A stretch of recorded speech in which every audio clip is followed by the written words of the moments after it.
अपने आप को बहुत बड़ा बॉलर कहने वाला 5 ओवर के बाद अपना कंधा लेके बाहर चला जाता है। ये मैं बात कर रहा हूँ वो जसप्रीत बुमराह की। इंडिया ने उसकी इतनी हाइप क्रिएट की हुई है और उसका रिकॉर्ड ये है कि उसने आखिरी 10 मैच जो उसने खेले हैं उसमें से उसने इंडिया को एक टका नहीं जितवाया।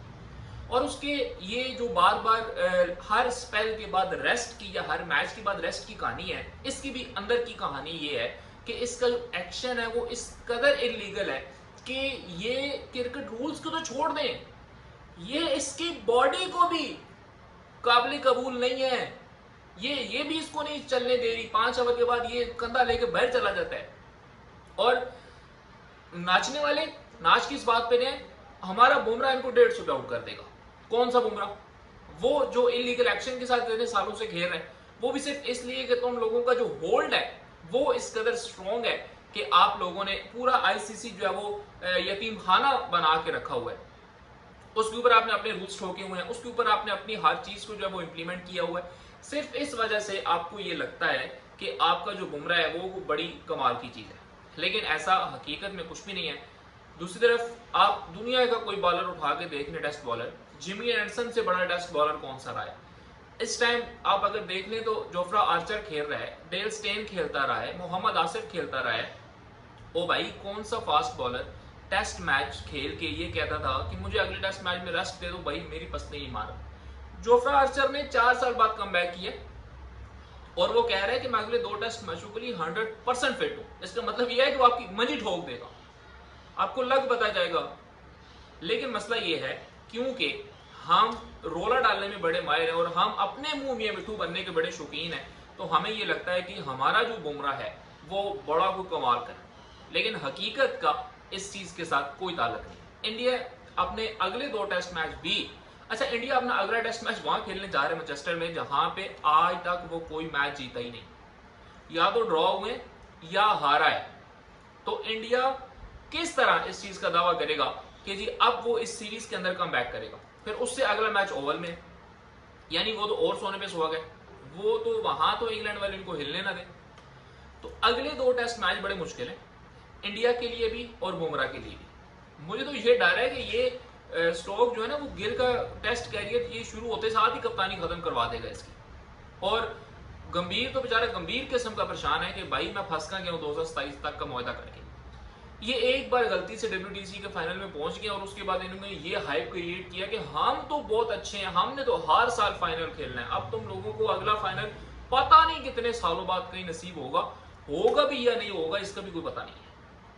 लेकिन आपने रोला मचाना है, आपकी आदत है, ठीक है, डंडोरा पीटने की, तो आप डंडोरा पीटते रहे अपने चैनल्स पे बैठ के, टांग पे टांग रख के, और यूट्यूब से पैसे ही कमाना है ना, और क्या करना है।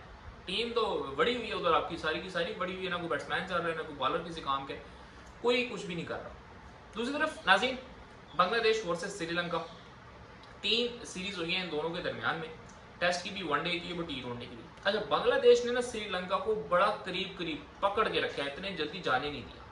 2 टेस्ट मैच थे तो पहले मैच में बांग्लादेश ने इनको पकड़ लिया, ड्रॉ करवा दिया। दूसरे टेस्ट मैच में श्रीलंका छा गया और श्रीलंका ने एक इनिंग और कुछ रन से बांग्लादेश को शिकस्त दे दी। अब फिर वनडे आ गई सीरीज। वनडे में पहला मैच श्रीलंका जीता, दूसरे में फिर बांग्लादेश ने इनको पकड़ लिया, बांग्लादेश जीत गया। अब तीसरा मैच दोबारा श्रीलंका ने दबोच लिया तो सीरीज फिर जीत गया। अब इस सारी सिनेरियो में बांग्लादेश की टीम ये देख रही थी कि यार हमने कहीं ना कहीं श्रीलंका को बीट करना है, और वो बीट आके उन्होंने कर दिया T20 में। पहला मैच यहां पे भी श्रीलंका जीत गया था, लेकिन अगले दोनों मैचों में बांग्लादेश ने आखिरकार श्रीलंका को दबोच लिया और पहली T20 series versus Sri Lanka Bangladesh ने जीती। अब इस पे एक मसला ये भी है कि अगली सीरीज बैंस की आंख हमारे साथ है, हमारी आधी टीम पहुंच चुकी है बांग्लादेश, यानी अब हम कैंसिल भी नहीं कर सकते। और फिर हम, क्योंकि आपको पता है कि एक नई टीम बनाने जा रहे हैं, तो हमने कुछ नए प्लेयर्स भी साथ लेकर गए हैं, तो अब नए प्लेयर्स का भी मसला है यहाँ पे।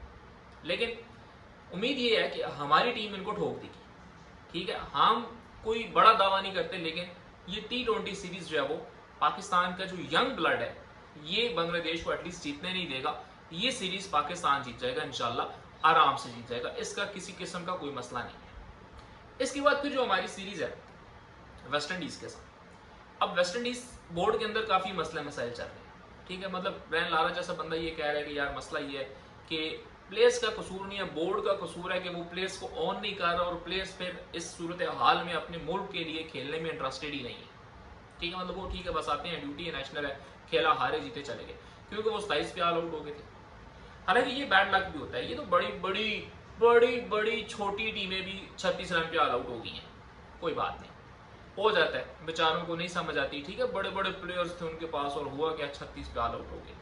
हम कम से कम 36 पे ऑल आउट कभी नहीं हुए, बाकी जितना मर्जी तुम लोग घोड़ा डाल लो।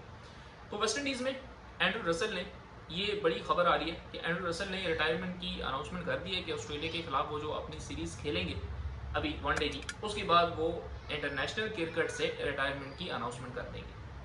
अच्छा, इसके कैरियर के ऊपर अगर आप नज़र डालें ना तो कुछ इतना अच्छा नहीं रहा, लेकिन क्योंकि ये मशहूर है वेस्ट इंडीज़, एक तो एंटरटेनमेंट के लिए, दूसरा लंबे छक्कों के लिए, तो एंड्रू रसल का भी सेम वही कहानी। ठीक है, बाकी इसने सबसे ज़्यादा जिनको कुटा है ना वो IPL वाले, वो लोकल बॉलर जो है ना सस्ते, उनको रोड पे उसने कुट कुट के उसकी कुट चढ़ी हुई है IPL की। बस टेस्ट कैरियर अगर आप इसका देखें तो उसने सिर्फ 1 विकेट लिया और 1 ही टेस्ट मैच खेला है, इससे ऊपर ये नहीं किया।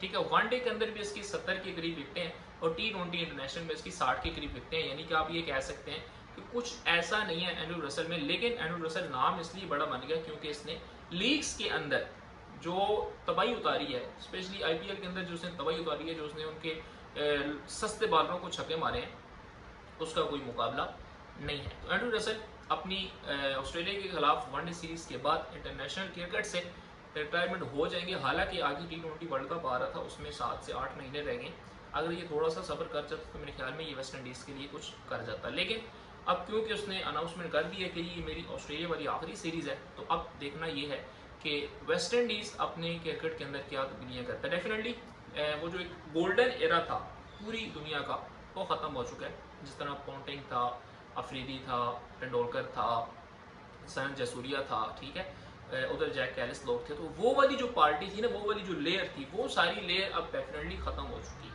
हाँ, कुछ टीमों ने बड़ा अच्छा उसको यूज़ किया, बड़ा अच्छा स्टेप बाय स्टेप अपनी नई टीम बनाई और फील ही नहीं होने दिया कि ये पुराने हैं या नए हैं। ठीक है, कुछ बड़े बवल्ले से थे जिन्होंने एक WTC का फाइनल ना पहुंचने पे जो है वो सारे रिटायर करवा दी और अब उनको इंग्लैंड ठोक रहे हैं। हाँ, समझती हो तुम लोग। तो ये अब देखना है कि अब दुनिया के अंदर जो नई टीमें आ रही हैं, इनमें कौन सी टीम कब ऐसा मूवमेंट बनाएगी कि वो 3 वर्ल्ड कप इकट्ठे जीत जाए, जैसे रिकी पॉन्टिंग के दौर में हुआ था। देखते हैं कि ऐसा रोब अपना कौन बनाएगा। मिलेंगे बहुत जल्द।